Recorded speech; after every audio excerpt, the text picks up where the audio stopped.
My name is Linda Walker, and I am 68 years old. For most of my life, I thought I understood sacrifice. I worked double shifts at the hospital, skipped weekends, and poured every ounce of energy into raising my son. I believed the hardest battles I would ever fight were inside those hospital walls, where sickness and grief lived. But nothing prepared me for the betrayal that unfolded in my own home. It started with something so small, it almost felt trivial. My security cameras had been broken for weeks, and I couldn't shake the unease that came with not knowing who might be at my door or inside my yard. A technician finally came by, replaced the system, and installed an app on my phone so I could watch my house in real time. I didn't realize then that this simple repair would change the way I saw everything: my son, my daughter-in-law, and even myself. The morning after the cameras were fixed, Daniel and his wife Melissa told me they were heading out, something about errands, something about a job interview. I didn't question it. I just went about my morning, made tea, and decided to test the new app. I thought I'd see an empty living room. Instead, what appeared on that screen made my hands shake so badly I nearly dropped my phone. There they were, my son and his wife, sitting comfortably in my living room, spreading my private documents across the coffee table like they belonged to them. At first, I tried to tell myself it was nothing.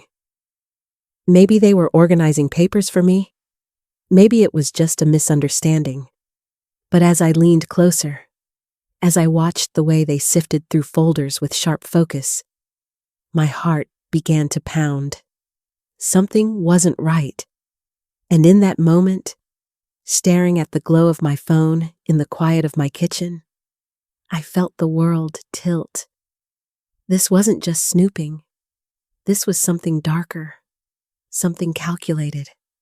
I didn't know it yet, but the life I had built, the home I had worked 3 decades to pay for, was about to become the very thing they were planning to steal. I want to take you with me, step by step, because the days that followed would test me in ways I never thought possible. Before I tell you how things spiraled into betrayal, you need to understand the bond I believed I had with my son. Daniel was only 5 years old when his father walked out. One morning he was there, and by evening, he was gone, leaving nothing behind but a small savings account and a little boy who clung to me like I was his entire world. I still remember the hollow sound of the front door closing and the silence that followed. In that silence, I made myself a promise Daniel would never feel abandoned again. From then on, my life became a series of long hospital shifts and quiet sacrifices. I worked nights, doubled back in the mornings, and found ways to stretch every dollar so he never felt the sting of going without. Our house in Charleston wasn't fancy, but it was ours. That little home carried every memory of scraped knees, late-night science projects, and birthdays with store-bought cakes that I decorated with extra frosting so they would feel special. Those were the moments that kept me going. I can still see him, a small boy with messy hair, wrapping his arms around me and whispering that I was his hero. In those words, I found the strength to keep working, to keep believing that one day he would grow into a man who valued honesty, loyalty, and love. Over the years, I turned down chances at companionship. Men came and went, but I never let anyone stay long. I told myself Daniel deserved stability more than I deserved romance. Maybe I was wrong, but at the time, it felt like the only choice. He was my focus, my purpose, and I thought the sacrifices would be worth it. When he finally got married, I told myself Melissa would be the partner who balanced him out, who built a life with him the way I once dreamed his father would. She was charming at first, always smiling, always polite. I welcomed her into my life with open arms, even thought of her as the daughter I never had. When they said they wanted to move in with me to take better care of me, I believed them. I was 68, retired, and starting to feel the weight of years in my bones. I thought having them close would bring comfort, but little by little, things shifted. Melissa took over the household finances, insisting she could manage them better. Daniel became more distant, less patient, brushing off my questions with a sigh. I tried to ignore the sting. That's what mothers do. We excuse the sharp edges. We convince ourselves it's stress or tiredness. I handed them $700 a month from my pension, thinking of it as peace money, a way to help.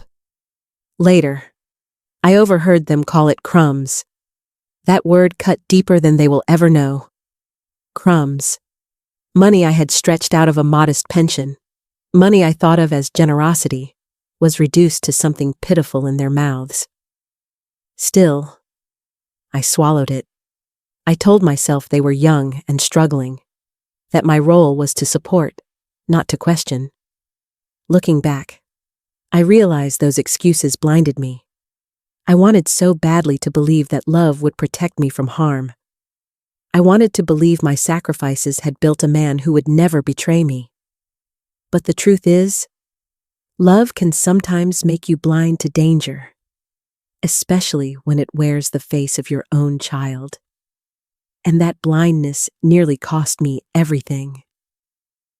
What I saw on that camera the next morning was only the beginning.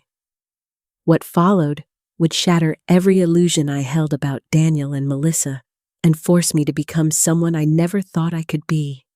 That morning, I sat at the kitchen table with a fresh cup of tea. The house was quiet, the kind of silence that usually brought me peace. Out of habit, I tapped the new camera app on my phone, expecting to see an empty living room. What filled the screen instead made the blood drain from my face. Daniel was pacing, rifling through my neatly stacked folders. Melissa was on the couch, calmly leafing through papers as if she were flipping through a magazine. My private documents, insurance papers, old deeds, bank records were spread across the coffee table like they were sorting through their own belongings. At first, I told myself not to overreact. Maybe they were just organizing. Maybe they were trying to help. I wanted so badly to believe that. But then I noticed the way Melissa handled each paper, sharp, impatient, as though she were hunting for something specific. I leaned closer to the screen, straining to catch every movement, every expression. Then I heard them speaking. Not the soft tones of people helping, but the clipped words of people planning. Melissa's voice carried that edge of command, asking about the original deed.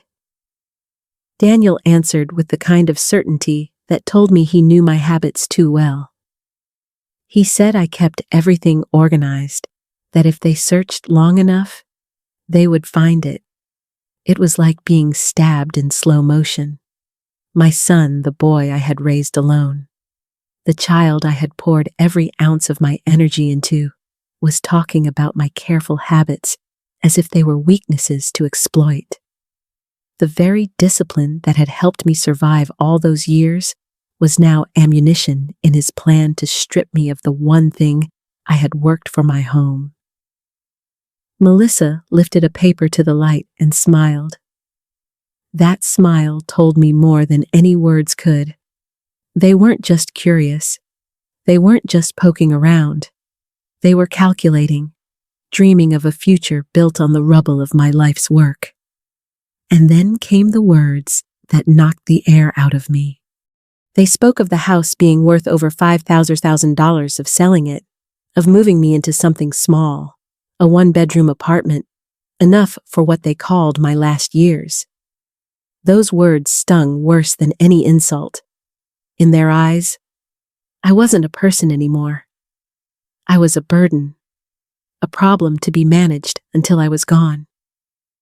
I sat frozen at the table, the glow of the phone screen lighting my trembling hands. I wanted to storm into the living room, to scream, to demand how my son could do this to me. But instead, I stayed quiet. Something inside me shifted in that silence. Grief began to harden into something else, resolve. If they were plotting against me, they would soon learn I was not the weak, confused woman they imagined. What I saw on that screen was only the beginning. In the days that followed, their plans grew darker, and I realized I would need more than silent endurance to protect myself. The more I watched from that little camera screen, the more I realized this wasn't just idle curiosity or petty greed. It was a plan carefully thought out, with steps and timelines. Melissa spoke about someone named Anthony, a man I had met once in passing, a slick stranger Daniel called a friend. At the time, I felt uneasy around him, but I brushed it off. Now I understood why my instincts had recoiled. He was the one they trusted to forge the papers, and all they needed was the original deed to complete the fraud. That discovery chilled me. They weren't only betraying me as a mother, they were conspiring to erase me on paper, to steal the very roof over my head as if I were already gone. And the cruelest part was the way they spoke about me when they thought I couldn't hear. Daniel described me as confused, forgetful, slipping away. Melissa pushed the idea that I couldn't handle my own affairs. I realized then they weren't just trying to steal my house. They were building a story that painted me as incompetent, so no one would believe me if I fought back. I can't describe the pain of hearing my own child frame my age as a weakness, as if a few misplaced glasses or a forgotten calendar date meant I was unfit to live my life. I was 68. Yes, my joints ached, and sometimes I lost track of time. But I was not helpless. I was not gone. Still, in their eyes, I was nothing more than an obstacle, a signature waiting to be tricked out of me. That was when something hardened inside me. Fear gave way to a kind of cold clarity. If they thought I was too old to notice, then that would be my weapon. I decided I would play the part they had written for me. I let Melissa handle the grocery trips, watching her sigh at my slowness. I nodded politely when Daniel explained the bills to me as if I were a child. Every time they underestimated me, every word they muttered under their breath, it became proof, evidence, and I quietly gathered it all. At night, I sat in my bedroom with the lights off, the glow of the phone screen casting long shadows. I listened to them whisper in their room about deadlines, about Anthony's growing impatience, about ways to pressure me into signing. Melissa was relentless, her voice full of icy determination. Daniel wavered, sometimes sounding guilty, but always bending back under her insistence. And me, I stayed silent. I became a ghost in my own home, watching, listening, memorizing. There were moments when I nearly broke, times when I wanted to throw open the door and demand answers. But I knew if I acted too soon, I would lose the only advantage I had, their belief that I was blind to it all. So I carried the weight of their betrayal quietly, like a stone lodged in my chest. I smiled through breakfast, asked about their plans, and forced my hands not to shake when they kissed my cheek. But inside, I was changing. I was no longer just a mother hurt by her son's choices. I was becoming something else, an observer, a strategist, someone ready to fight back. And soon, an opportunity arrived. One small decision gave me the chance to prove them wrong and protect myself in a way they never expected. The more I listened to their whispers, the clearer their plan became. They weren't only after my house. They were after my identity, my dignity, the very right to make decisions for myself. And that realization sparked something I hadn't felt in weeks: fight. I decided to take back control in the quietest way I could. The first step was proving my own mind was sound. I called my doctor and asked for a private appointment. I remember walking into that office, my palms damp, afraid that even the smallest slip might give Daniel and Melissa what they wanted. But once the tests began memory games, problem solving, reasoning, I felt a calm settle over me. Each question was another chance to prove I was still here, still sharp. When it was over, my doctor smiled and told me I had one of the clearest minds she had seen at my age. She even documented everything formally, so if anyone questioned me again, there would be proof in writing. In that moment, I felt like I had been given armor. For weeks, their words had chipped away at my confidence. Sometimes I even caught myself wondering if they were right. But now, I had truth on paper. I was not the woman they painted me to be. Still, I knew I needed more than just a report. If Daniel and Melissa were willing to lie so easily, then I needed undeniable evidence, something stronger than my word against theirs. That's when my doctor referred me to a private investigator, Richard Lawson. He was calm, professional, the kind of man who had seen stories like mine far too often. He called it what it was: financial elder abuse. The words stung, but they also gave shape to the nightmare I was living. He told me he could help me collect evidence strong enough to hold up in court, if I was willing. I agreed without hesitation. Within days, Richard and a technician installed small cameras in the living room and dining room, hidden so well that even I couldn't spot them once they were in place. He also handed me a microphone no bigger than a button, which clipped neatly under my blouse. All I had to do, he said, was continue acting the way they expected, helpless, trusting, unaware. Let them reveal themselves in their own words. That night, I lay in bed staring at the ceiling, the weight of what I was about to do pressing down on me. Part of me still wanted to believe Daniel would stop, that he would come to his senses. But the evidence already told me otherwise.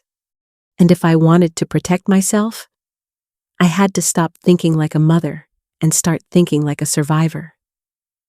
The next afternoon, I put the plan into motion. I told Daniel and Melissa I was finally ready to look at the papers they had been so eager for me to sign. Their eyes lit up instantly. Melissa gathered the documents with a kind of eagerness that made my stomach turn. Daniel tried to sound patient, almost gentle, but I could see the strain in his face. They thought they had me right where they wanted: confused, pliable, easy to manipulate.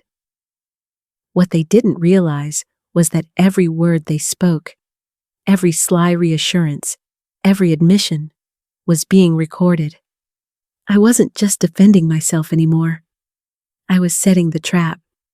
And soon, they would walk straight into it. The sun was pouring through the dining room window the morning I decided it was time. The papers were neatly spread across the table, and the little microphone clipped beneath my blouse hummed like a secret only I knew. My heart beat so hard I could feel it in my throat, but I forced my hands to remain steady. Daniel guided me to the table with a forced patience. His words dipped in false sweetness. Melissa smoothed the papers in front of me with the confidence of someone who thought victory was already hers. They believed they were moments away from erasing me from my own home, moments away from cashing in on 30 years of sacrifice. I leaned over the documents, pretending to struggle with the fine print. I asked what certain sections meant, my voice soft, almost hesitant. Melissa brushed off my questions with quick reassurances. Daniel sighed in frustration, trying to mask his irritation. I could feel the tension in the room, like a storm brewing under the surface. Inside, I was trembling, not from fear this time, but from the weight of the choice I was about to make. My entire life as a mother had been about protecting Daniel, about putting his needs above my own. But here I was, about to expose him and his wife for what they had become. As I stalled, Melissa finally broke her polished facade. Her voice turned cold, sharp, as she spoke of selling the house and moving me into something smaller. A one-bedroom apartment, enough for what she called my last years. My chest tightened at those words. They had reduced my entire life, my dignity, to nothing more than a calculation of square footage. Daniel snapped then, his mask slipping. He muttered about living on crumbs, about how they deserved the money, how this house should have been theirs by right. For a moment, I saw not my son, but a stranger, a man I did not recognize, someone I had never raised. I sat back in my chair, letting the silence hang heavy.